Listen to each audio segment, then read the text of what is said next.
अस्सलाम वालेकुम वरहमतुल्लाहि वबरकातुहू। उम्मीद है कि आप सब खैरियत से होंगे। आज का हमारा जो टॉपिक ऑफ डिस्कशन है वो preparation of tissue for microscope. तो ये जो आज का टॉपिक है वो भी बायोलॉजी से रिलेटेड है, बायोलॉजी। और टॉपिक का जो हेडिंग है वो है preparation of tissue for microscope.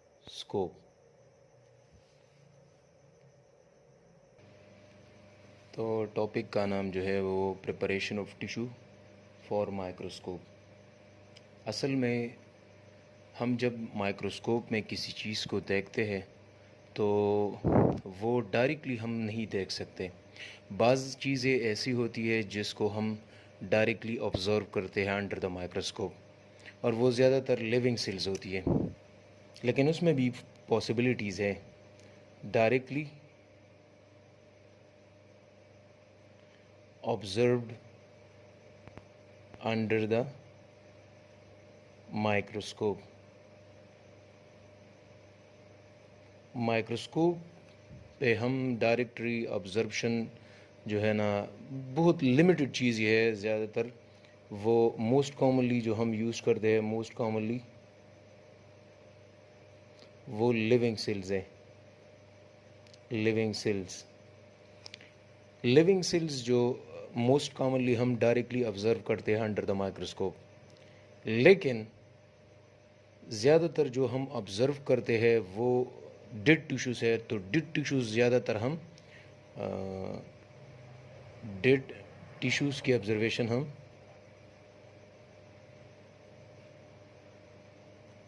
ज़्यादातर हम जो ऑब्ज़र्वेशन करते हैं माइक्रोस्कोप के ज़रिए वो हम डेड टिश्यूज़ की करते हैं। तो माइक्रोस्कोप पे ऑब्ज़र्वेशन के लिए हम डायरेक्टली किसी सैंपल को माइक्रोस्कोप की नीचे नहीं देखते, माइक्रोस्कोप के ज़रिए नहीं ऑब्ज़र्व कर सकते। बिल्कुल लिमिटेशंस है। ज़्यादातर हम लिविंग सेल्स को जो है ना वो डायरेक्टली ऑब्ज़र्व करते हैं, लेकिन मोस्टली लिविंग सेल्स और डेड टिश्यूज़ को हम माइक्रोस्कोप पे ऑब्ज़र्व करने के लिए पहले उसके साथ कुछ स्टेप्स जो है ना, उसके साथ कुछ स्टेप्स करते हैं, और फिर उसके बाद जो है ना हम माइक्रोस्कोप के ज़रिए ऑब्ज़र्व करते हैं। तो वो स्टेप्स कौन कौन से हैं? तो वो स्टेप्स 4 हैं। Preparation of tissues for microscope, तो इसके 4 स्टेप्स हैं। 4 स्टेप्स। किसी चीज़ को हम माइक्रोस्कोप के ज़रिए जब ऑब्ज़र्व करते हैं तो ऑब्ज़र्व करने की से पहले हम 4 स्टेप्स फॉलो करते हैं। उसके बाद हम एक स्पेसिमेन, एक सैंपल को माइक्रोस्कोप के ज़रिए फिर ऑब्ज़र्व करते हैं। तो उस स्टेप्स में पहला जो है ना वो पहला स्टेप जो है ना वो फिक्सेशन है। फिक्सेशन पहला स्टेप जो है ना फिक्सेशन है। दूसरा स्टेप जो है वो एम्बेडिंग है, एम्बेडिंग। तीसरा स्टेप जो है ना वो सेक्शनिंग है, सेक्शनिंग। और चौथा जो स्टेप है वो है स्टैनिंग। मैं ये चीज़ें फिर रिपीट करता हूँ कि माइक्रोस्कोप के ज़रिए अगर हम टिश्यू या सेल्स को ऑब्ज़र्व करते हैं तो ज़्यादातर जो लिविंग सेल्स है वो तो हम डायरेक्टली जो है ना माइक्रोस्कोप के ज़रिए ऑब्ज़र्व करते हैं, लेकिन जो डेड टिश्यूज़ है उसकी ऑब्ज़र्वेशन थ्रू माइक्रोस्कोप अगर हम करते हैं तो इससे पहले हम 4 स्टेप्स फॉलो करते हैं। पहला जो है ना वो फिक्सेशन है, दूसरा स्टेप जो है ना वो एम्बेडिंग है, तीसरा जो है ना सेक्शनिंग है, और चौथा जो है ना वो स्टेनिंग है। तो हम स्टेप बाय स्टेप जो है ना एक एक को डिस्कस करेंगे, और फिर जो है ना इस तरह चलते जाएंगे, स्टेप बाय स्टेप डिस्कस करेंगे एक एक स्टेप को। तो पहला जो स्टेप है वो फिक्सेशन है। फर्स्ट स्टेप जो है वो फिक्सेशन है। फिक्सेशन। अब फिक्सेशन जो है वो दो किस्म के है, क्योंकि माइक्रोस्कोप हमारे साथ दो किस्म के एक लाइट माइक्रोस्कोप है और एक जो है ना इलेक्ट्रॉन माइक्रोस्कोप है। तो लाइट माइक्रोस्कोप की फिक्सेशन हम मुख्तलिफ़ केमिकल्स के से करते हैं और इलेक्ट्रॉन माइक्रोस्कोप के जो फिक्सेशन है वो दूसरे केमिकल से करते हैं। मतलब उसकी फिक्सेशन का टेक्निक तो सेम है, लेकिन जो केमिकल्स हम फिक्सेशन के लिए यूज़ करते हैं वो लाइट माइक्रोस्कोप के लिए जो अलहदा है और इलेक्ट्रॉन माइक्रोस्कोप के लिए अलहदा है। इसी तरह एम्बेडिंग की जो टेक्निक है उसका मेन पर्पस जो है वो सेम है, लेकिन केमिकल जो है ना वो मुख्तलिफ है। इस तरह सेक्शनिंग है और स्टैनिंग है। तो पहला जो स्टेप है वो फिक्सेशन है। तो फिक्सेशन के लिए अब फिक्सेशन हम क्यों करते हैं, इसका जो मकसद है फिक्सेशन का वो क्या है। तो फिक्सेशन का जो मकसद है वो ये है टू प्रिजर्व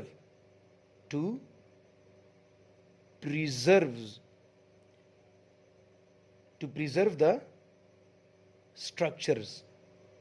जो हमारे पास सेल्स है या टिश्यू है उसको हम प्रिजर्व करें।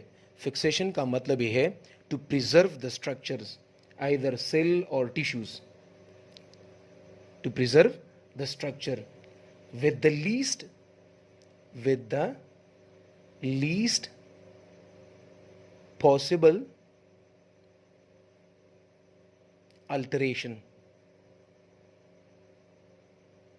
फिक्सेशन का मतलब यह है कि हम जो स्ट्रक्चर ऑब्जर्व करना चाहते हैं उसको हम इस तरह प्रिजर्व करें ताकि उसमें जो चेंजेस हो, अल्ट्रेशन हो, वो बिल्कुल कम हो, मतलब ना होने के बराबर हो, ताकि उसके स्ट्रक्चर में, उसके सेलुलर इंटेग्रिटी में, उसके स्ट्रक्चर में, उसकी जो कंसिस्टेंसी है, जो उसकी स्ट्रक्चर है, कंपोजिशन है, उसमें चेंजेस ना हो। क्योंकि डेड टिश्यूज़ में ज़्यादातर प्यूट्रिफिकेशन होती है, बैक्टीरियल ग्रोथ होती है, उसकी वजह से मुख्तलिफ जो है ना स्ट्रक्चर्स वो डिस्टर्ब होते हैं, उसमें ऑटोलाइसिस होती है।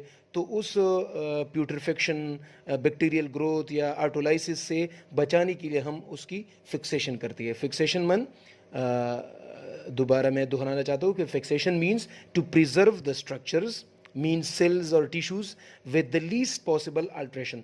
हम फिक्सेशन इसलिए करते हैं ताकि जो सेल्स है, जो स्ट्रक्चर्स, जो टिश्यूज़ है, वो उसमें बहुत माइन्यूट किस्म की अल्ट्रेशन हो, वो भी ना हो, मतलब उसको हम प्रिजर्व करें, उसको एज सच जो उसकी स्ट्रक्चर है वो जो है ना बाकी रहे। तो इसके लिए हम फिक्सेशन करते हैं। और फिक्सेशन के लिए जो हम केमिकल्स यूज़ करते हैं, अब ये जो प्रिजर्वेशन है ये हमें हासिल होगी थ्रू केमिकल कंपाउंड्स। हम प्रिजर्वेशन करेंगे लेकिन किस चीज़ के ज़रिए? केमिकल कंपाउंड्स के ज़रिए। उस केमिकल कंपाउंड्स को हम कहते हैं फिक्सेटिव्स। क्या कहते हैं हम उसको? हम फिक्सेटिव्स कहते हैं। तो फिक्सेशन वो प्रोसेस है जिसके ज़रिए हम मुख्तलिफ स्ट्रक्चर्स, मीन सेल्स और टिश्यूज़, उसको हम प्रिजर्व करते हैं ताकि उसमें कुछ चेंजेस ना आ जाए, उसकी सेलुलर इंटीग्रिटी एज सच वैसा ही हो, उसकी कंपोजिशन वैसा ही हो, उसकी जो हमने उसकी इंटीग्रिटी जो है वो एज सच हो, उसमें कुछ चेंजेस ना आए। तो उसके लिए हम केमिकल्स इस्तेमाल करते हैं और इस केमिकल्स को हम फिक्सेटिव्स कहते हैं। अब फिक्सेटिव्स किस तरह काम करते हैं? हम तो कहते हैं ना कि फिक्सेशन हम फिक्सेटिव्स के ज़रिए करते हैं। तो फिक्सेटिव का काम है कि वो जितनी भी सेलुलर एंजाइम्स उसको जो है ना वो इनएक्टिवेट करते हैं, इनएक्टिवेट्स। जो फिक्सेटिव्स है वो सेलुलर एंजाइम्स को इनएक्टिवेट करती है, जिसकी वजह से ऑटोलाइसिस या सेल्फ डाइजेशन वो स्टॉप होती है। ऑटोलाइसिस या सेल्फ डाइजेशन जो है ना वो स्टॉप होती है। To stop, the fixatives are actually inactivate the cellular enzymes due to which the autolysis और सेल डाइजेशन स्टॉप्स। मतलब जो सेल में जो लाइसोसोम होते हैं उसमें लाइसोजाइम एंजाइम होते हैं, तो वो असल में ऑटोलाइसिस होती करती है, सेल्फ डाइजेशन करती है, तो उस एंजाइम्स को ये इनएक्टिवेट करती है। किस तरह इनएक्टिवेट करती है? तो इनएक्टिवेशन किस तरह होती है? इनएक्टिवेशन इस तरह होती है कि जो प्रोटीन्स है उसके स्ट्रक्चर में चेंज है, to bring changes in the proteins.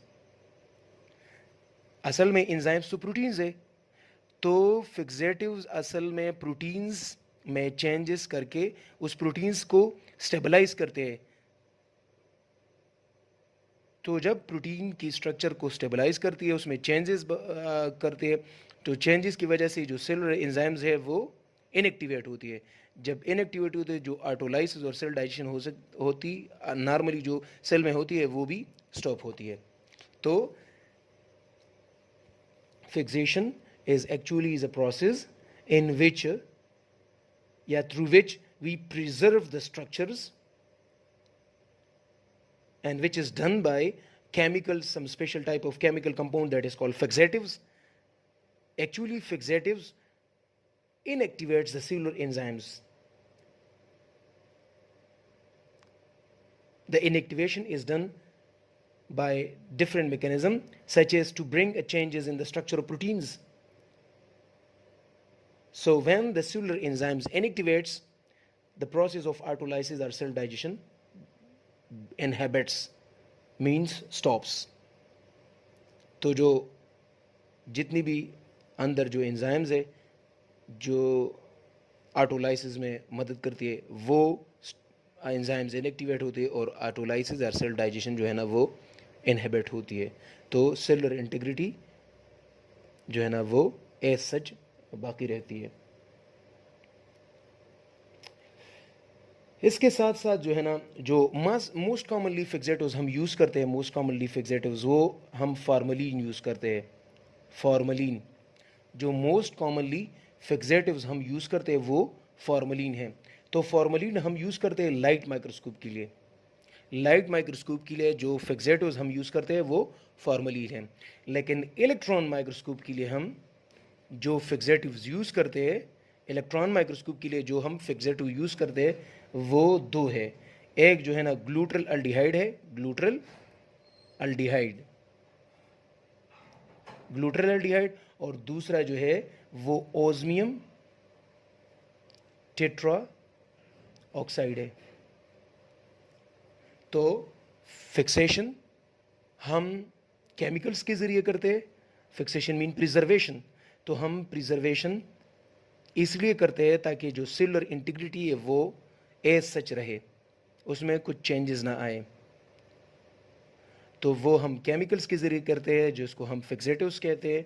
Fixatives light microscope के लिए जो है ना हम फॉर्मलिन यूज़ करते हैं नॉर्मली, और इलेक्ट्रॉन माइक्रोस्कोप के लिए हम ग्लूट्रल अल्डिहाइड या जो है ना ऑस्मियम टेट्रा ऑक्साइड यूज़ करते हैं। इसके बाद जो दूसरा स्टेप है वो है एम्बेडिंग। क्या है? एम्बेडिंग है। एम्बेडिंग। अब एम्बेडिंग एक्चुअली फिक्सेशन के बाद ये स्टेप आती है।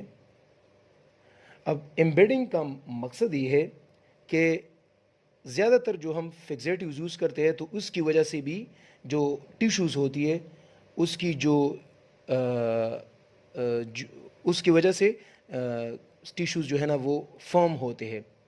although the tissues obtain a certain firmness by fixation, fixation की वजह से भी जो है ना टिश्यू जो है ना वो टफ होते हैं, लेकिन इतने टफ नहीं होते, फिर भी जो है ना सॉफ्टनेस उसमें होती है। तो टिश्यू के सॉफ्टनेस को ख़त्म करने के लिए हम उसमें कुछ ऐसे केमिकल्स ऐड करते हैं जिसकी वजह से वो टिश्यूज़ जो है ना वो सख्त होते हैं, हार्डन्स होते हैं। तो एम्बेडिंग एक्चुअली वो प्रोसेस है जिसमें हम टिश्यूज़ को हार्ड करते हैं, उसको फॉर्म करते हैं, उसको हम टफनेस देती है, ताकि उसके बाद जो हम प्रोसेस है सेक्शनिंग, उसकी सेक्शनिंग हो जाए। जो चीज़ सॉफ्ट हो उसको हम एज सच उसकी सेक्शनिंग नहीं कर सकते, उसको हम कट नहीं कर सकते बिल्कुल लेवल में। तो लेवल में कटिंग के लिए, लेवल में सेक्शनिंग के लिए हम उससे पहले एम्बेडिंग करते हैं, ताकि उस टिश्यू को हम फॉर्म करें, उसको हम टफ करें, हार्डन करें, ताकि उसकी जो कटिंग है वो, उसकी लेयर जो है ना, उसके स्लाइस हम इक्वल साइज में करें। तो इक्वल साइज में स्लाइसिंग या लेयरिंग या सेक्शनिंग करने के लिए हम एम्बेडिंग करते हैं। तो एम्बेडिंग वो प्रोसेस है जिसमें हम मुख्तलिफ केमिकल्स ऐड करते हैं उस टिश्यू के साथ, ताकि वो टिश्यू जो है ना वो हार्डन, वो टफ हो जाए। तो embedding is a process, it is a process through which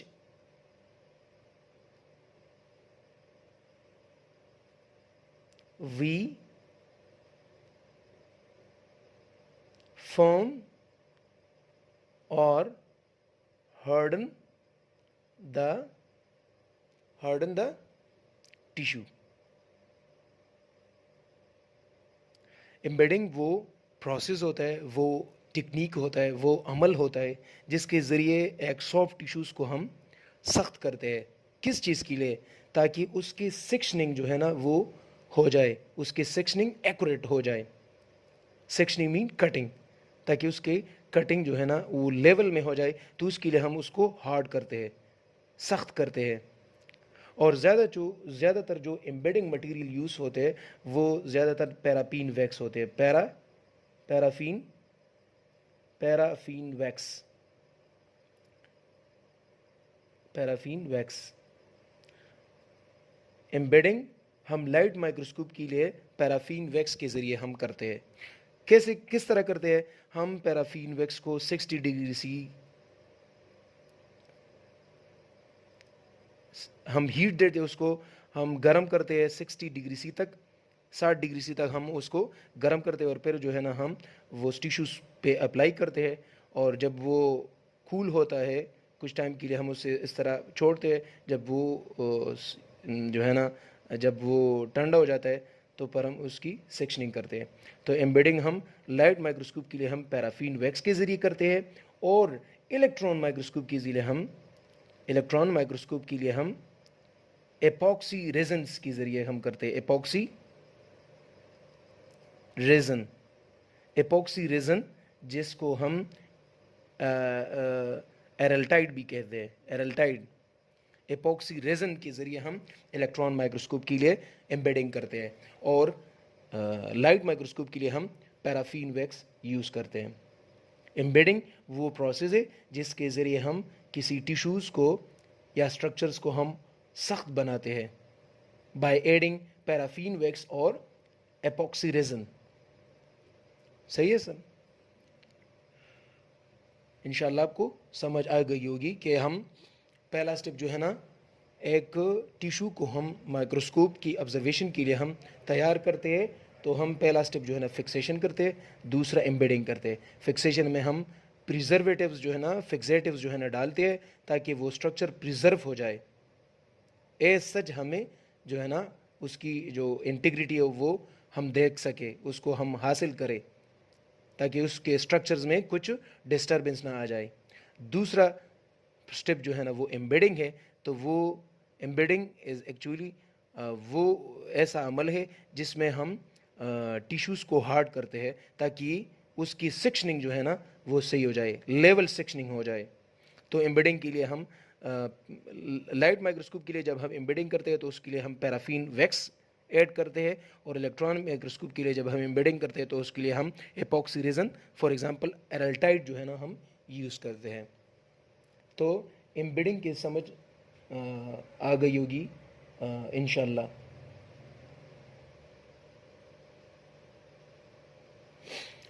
इसके बाद जो है ना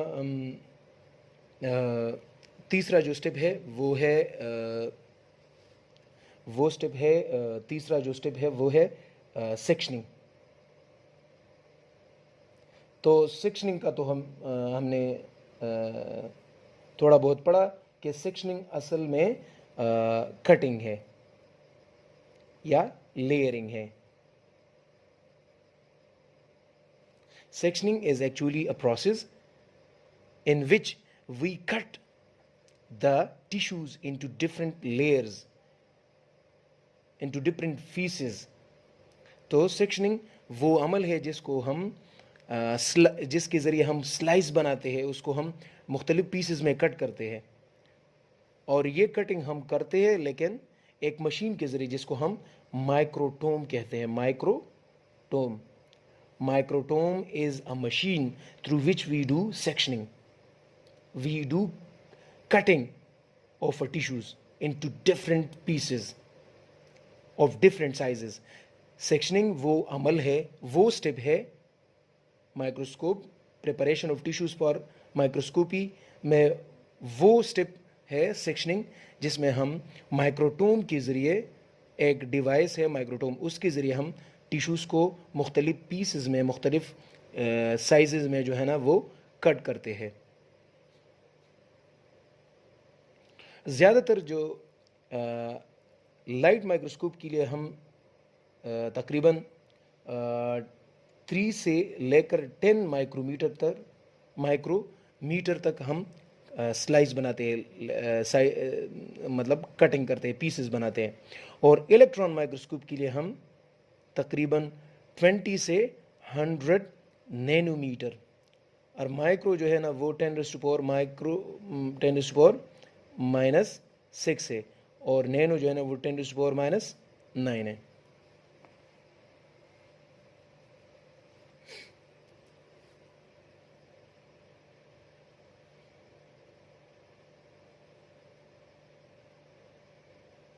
सो माइक्रो 10⁻⁻6, 10⁻⁻9, तो ये बहुत बारीक है, बारीक सी कटिंग है, और ये थोड़ा बहुत इससे तक ज़्यादा है।